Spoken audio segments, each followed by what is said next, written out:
Coming in as a local tourist for a couple of years. Then eventually I fell in love with the elephants.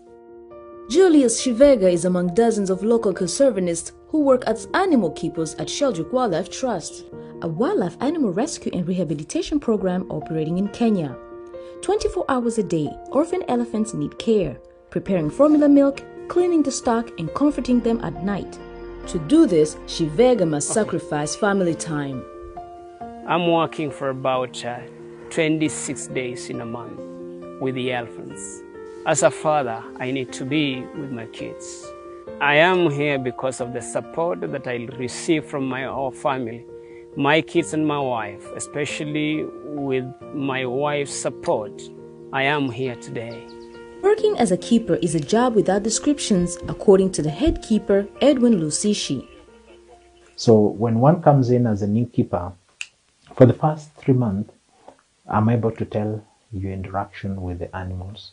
For example, at night, we assign different keepers with different elephants. So sometimes I assign you with an elephant and that elephant doesn't want to get milk from you.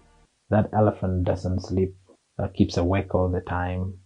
Some of them make a lot of noise in the night and shout. It is a sign that they don't like you. Sierra? Lusishi says it's a physically demanding job. You start working at 8 in the morning. You have to go out with the elephant, and in the park you have to encounter all other animals there with your elephant. So you have to be out all day, and somebody brings the milk to you every 3 hours to feed your elephant. You have to bring your elephant back in the evening at 5 and put the elephant in the stable. It always depends on the pressure of the work, because we never know when we're getting an elephant. We can get like 2, 3, 4, 5 elephants in a week. And that is why sometimes you need to work day and night. The Sheldrick Wildlife Trust has worked closely with the Kenyan Wildlife Service for over 40 years, raising over 240 elephants as well as rescued rhinos and giraffes. Kirsty Smith, Donor Relations Manager at Sheldrick Wildlife Trust, says half of the elephants are now living fully independently in the wild. Every wild-born birth is a sort of a sign of the success for the project for us. I mean, there can be nothing more rewarding than a baby being born to one of our babies that has successfully been reintroduced back into the wild. Poaching remains a serious threat to the wildlife population across Africa. Human-wildlife conflict is a major issue in Kenya due to the expansion of the human footprint and the shrinking landscape for animals.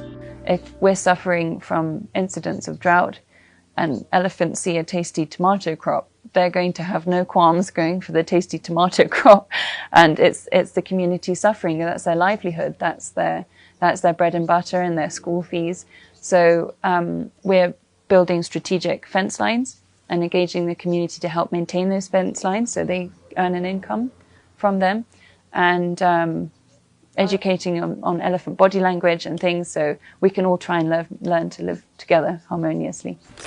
Wildlife encounters with the local communities can be challenging, especially when people get hurt. It requires delicate diplomacy from the rescue team. Sheldrick Trust employs over 400 people in Kenya in anti-poaching, veterinary, and surveillance programs thanks to the Kenyan government and worldwide donations. You can adopt an orphan for just $50 a year, and that money helps support the Orphans Project. And basically, the keepers write a daily diary of everything the elephants do during the day. And for keepers like Julius Shivega, it's also the daily joy and emotional connections with the elephants that keeps them going. Elephants do have good feelings, just like human beings. They mourn, they grieve. They are happy, they love, they smile. They are very full of excitement. They have got different personalities. So you can feel the affection. You can tell when they appreciate your work. You can tell if they are happy with your presence. Good boy, right? Got that side? Okay. 20.